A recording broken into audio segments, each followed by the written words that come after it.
Mesdames, Mesdemoiselles et Messieurs, salut à tous et bienvenue sur Congo Sport TV qui vous présente l'invité de la semaine.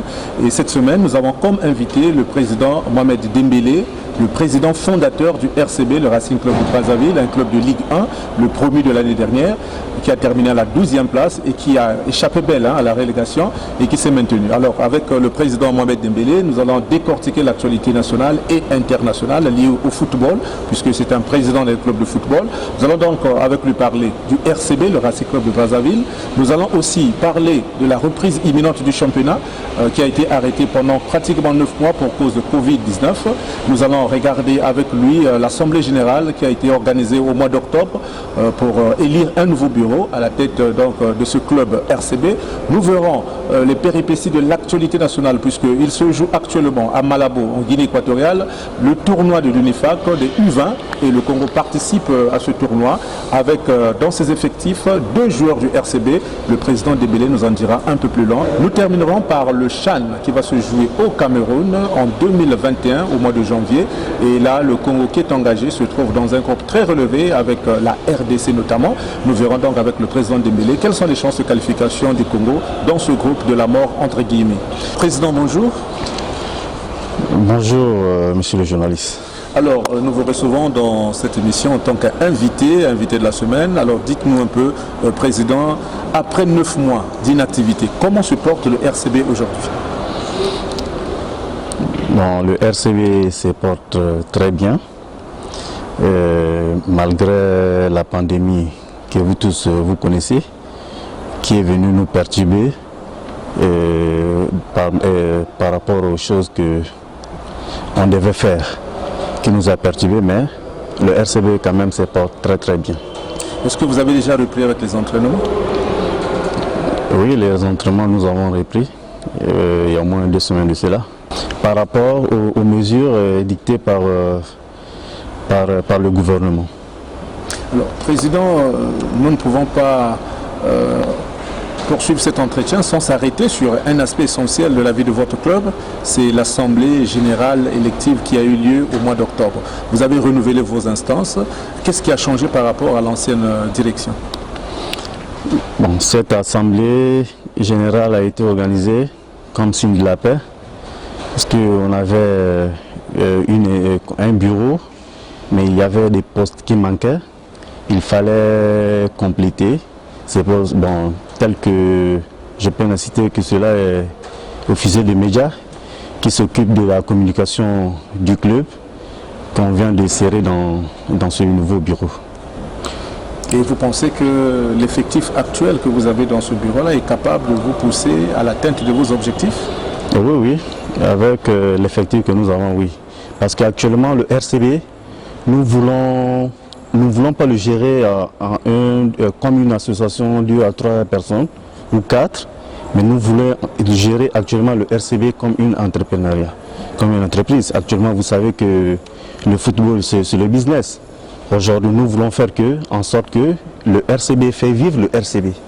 Bon, c'est pas que non, le président fait sortir son c'est moins maigre de sa poche, or que nous avons une entreprise qui est le RCB. C'est bien ça, Président. Je pense que le message est très clair. Aujourd'hui, le football, c'est un vrai business et le RCB est appelé à devenir une entreprise digne de ce nom. Président, vous existez depuis 2008 et depuis 2008, vous êtes parti depuis la Ligue des Jeunes jusqu'à la Ligue 1. Ce beau parcours que vous avez eu à faire, est-ce que vous pouvez nous parler de quelques temps forts que vous retenez de la vie de RCB depuis sa création jusqu'à aujourd'hui? Les temps forts de la vie du RCB, RCB, en tout cas, il n'y a pas une autre personne qui a créé ce RCB, c'est bien moi-même. C'est le président fondateur. Président fondateur. Peut-être les gens vont croire que non, c'est une équipe où on m'a placé là. Non. C'est votre passion pour le football? Ma passion pour le football, parce que je suis passionné du football. Je suis dedans il y a longtemps.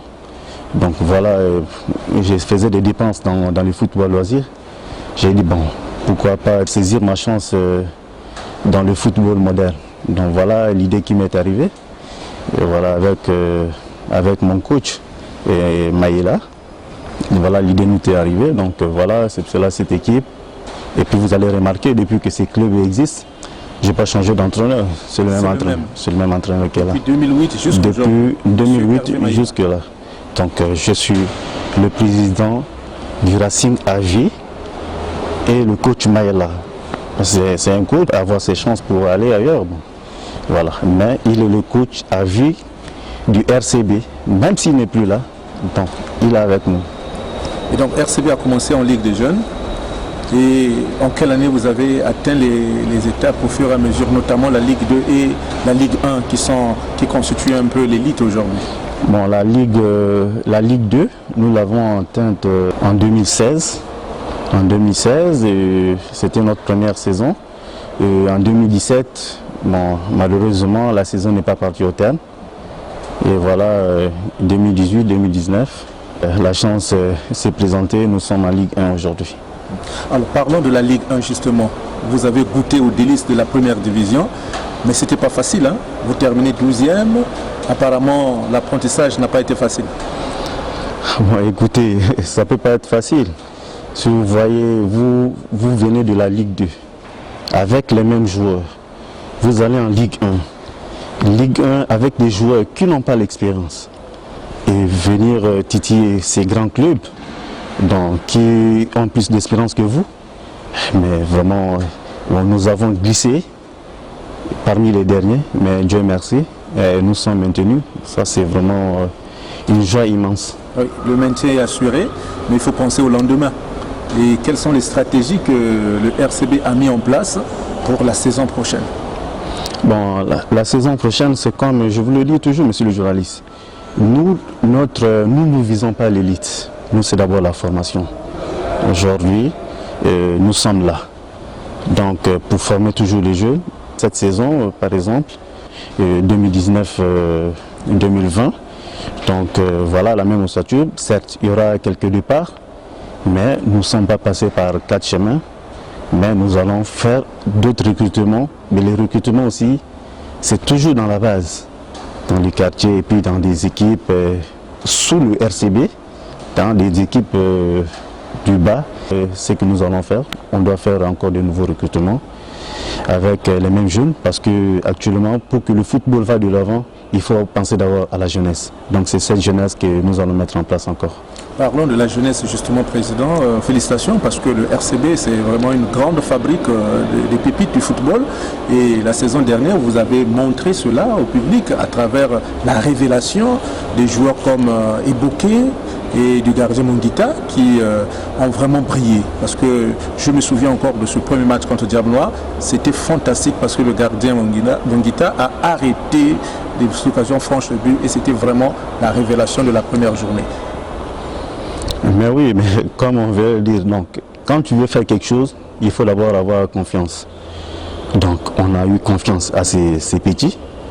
Parce que quand après la montée, il y a des gens qui nous disent que non, parce qu'on a été sollicité, même pas des joueurs qui ont déjà fait le nom de ce pays. Donc voilà que nous, on veut intégrer le RCB. Et nous, à écouter notre politique, le RCB, c'est une équipe jeune.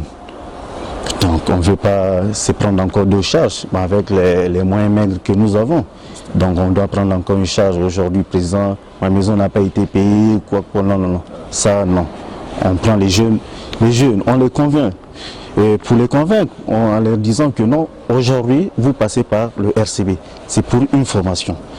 Aujourd'hui, si la chance vous sourit, vous allez dans votre club. Mais le RCB, quand même, vous montre au monde que voilà, aujourd'hui, c'est l'équipe des jeunes qui sont là. Et voilà, et puis vous essayez d'exploiter vos talents. Parce que si ce n'est pas le RCB, si ce n'est pas le RCB qui peut avoir confiance aux joueurs qui reviennent de la pelote, des équipes de la Ligue départementale sans expérience et les mettre là. Bon, écoutez, donc c'est une confiance. Et puis bon, les petits aussi ont prouvé que oui, comme vous nous avez fait confiance, on va vous faire honneur. En tout cas, c'est bien dit, Président. Lorsque vous faites confiance aux jeunes, c'est une pépinière que vous êtes en train de préparer pour l'avenir. Et la Fédération congolaise de football a justement pensé à cela en mettant en place pour la saison 2020-2021 un championnat national des cadets, donc des U17. Est-ce que ça vous pose problème, vous? Écoutez, il y a un adage de chez nous qui dit ceci. Si tu vois quelqu'un courir, tu lui donnes un coup de pied. C'est pour qu'il court encore plus vite. Voilà. Donc le RCB, ça son équipe première, il n'y a que des jeunes. Mais si le plus âgé a, je crois, 21 ou 22 ans comme ça, bon, si la fédération nous demande de faire une équipe de U17, mais c'est vrai que la bienvenue. Donc cela veut dire que chez le RCB, là, il n'y a pas de problème. C'est ça. Alors parlons-nous des deux joueurs que vous avez pu donner à l'équipe nationale qui joue actuellement à Malabo, en Guinée équatoriale, la coupe de l'UNIFAC. Il s'agit de qui exactement? Bon, il s'agit de jeux. Bon, au départ, il y avait 4 présélectionnés. Oui, il y avait 4. Mais bon, par rapport au choix du coach, il y a eu 2. Il y a Ngabali Groir, le 10, qui joue au milieu de terrain, et Mounita Diakité Abraham, qui est le gardien de but. Vous pensez que ces joueurs vont gagner leur place dans le 11 de départ parce qu'il ne suffit pas de participer seulement? Bon, oui, ils peuvent gagner leur place dans le 11 de départ par rapport à ce que je connais de ces petits. Parce qu'ils sont, ils sont disciplinés. D'où l'équipe du revient, là-bas il y a la discipline. Quand tu es indiscipliné, tu es déjà d'office déclassé dans notre équipe. Ça. Parlons des chances de qualification. Est-ce que vous avez eu vent de cette liste publiée par le sélectionneur? Est-ce que vous pensez que les choix peuvent amener l'équipe à faire quelque chose d'intéressant? Je rappelle que nous sortons quand même de 9 mois d'inactivité. Bon, les chances, à vrai dire, les chances sont maigres, très maigres. Bon, comme c'est la nation, on peut que les souhaiter bonne chance, mais les chances sont maigres. Presque 9 mois, vous venez de le souligner, sans compétition dans les jambes. Bon, tel que notre premier adversaire, je crois que c'est le Cameroun. Le Cameroun, je ne sais pas s'ils ont repris, mais ils ont quand même des internationaux. Bon, parmi notre liste, je peux dire le seul international qui est là, c'est Tomanzouto Borel, qui joue au DSMP. Bon, lui, quand même, il a quelques matchs dans ses jambes, mais sinon le reste, rien. Mais vraiment, les chances sont très maigres. Mais on peut les souhaiter bonne chance. Donc, bonne chance au Diable Rouge U20 qui sont du côté de Malabo et qui vont jouer contre le Cameroun, contre la RDC. Nous espérons donc qu'ils vont traverser ce premier cap pour se retrouver en demi-finale, pourquoi pas en finale et remporter ce trophée. Je rappelle aussi que le Congo avait remporté en 2017 le trophée des U17 ici à Brazzaville, le tournoi de l'UNIFAC. Alors, Président, nous revenons à vous pour parler une fois de plus du RCB. Vous avez dit que vous êtes le président fondateur du RCB, c'est un projet que vous portez à cœur. Mais quelles sont aujourd'hui les stratégies, sinon j'allais même dire, quels sont aujourd'hui les projets d'avenir pour le RCB? Qu'est-ce que le président Mohamed Dembélé compte faire pour le RCB? Il y a beaucoup de projets. Bon, les projets que nous avons, nous sommes sur un plateau. Donc on ne peut pas tout dévoiler, mais il y a beaucoup de projets. Tel que je venais de le souligner, que non, nous comptons faire du RCB, pas une association, mais d'une entreprise, pour qu'aujourd'hui, le RCB se fait vivre. Mais il y a beaucoup de projets. Alors, Président, nous allons parler maintenant de l'actualité. Nous avons déjà abordé cet aspect avec la Coupe de l'UNIFAC qui se joue à Malabo, mais il y a autre chose aussi, c'est l'élimination des clubs congolais engagés en Coupe africaine des clubs. Je parle donc de l'AS Auto en Ligue des Champions et de l'Étoile du Congo en Coupe de la Confédération. Qu'est-ce que ça vous fait, Président, de voir ces deux clubs congolais débarquer dès le tour préliminaire de ces compétitions? Monsieur le journaliste, ce qui concerne l'élimination de nos représentants africains, il s'agit de l'AS-Auto et l'État du Congo. En tout cas, moi personnellement, je ne peux pas les en vouloir. Malgré tout ça, c'est la faute au Covid. Bon, vous voyez, rester 9 mois à la maison sans rien faire, pas d'activité sportive ou quoi. Bon. Donc vraiment, les préparations n'étaient pas au haut niveau. Donc par rapport à vous connaissez la situation. Surtout, aller à une compétition africaine, aucun match de championnat sous les pieds, vraiment c'est pas facile. Malgré les dispositions prises par l'État congolais et la fédération. Donc vraiment, je ne peux pas les en vouloir. Vous avez raison, on ne peut pas en vouloir Étoile du Congo, ni encore moins AS Auto, deux clubs qui n'ont pas eu les compétitions en jambes pour préparer justement les coupes africaines des clubs. Les résultats est là, la sanction est tombée. Les deux clubs sont éliminés dès le premier tour, mais la vie continue puisque les Diables Rouges locaux vont disputer le CHAN, ça sera donc en janvier au Cameroun. Là également, il n'y a pas de compétition, président, le championnat n'a pas encore repris. Écoutez, bon, ça revient à la même chose. C'est à peu près. Et ce que vous pensez déjà à une élimination de l'équipe du Congo avant même de disputer le CHAN, parce que les mêmes causes produisant les mêmes effets, on sera quand même surpris d'avoir un résultat autre que ce que nous avons déjà vécu. En tout cas, c'est tellement difficile. C'est vraiment difficile. En tout cas, comme la chance aussi.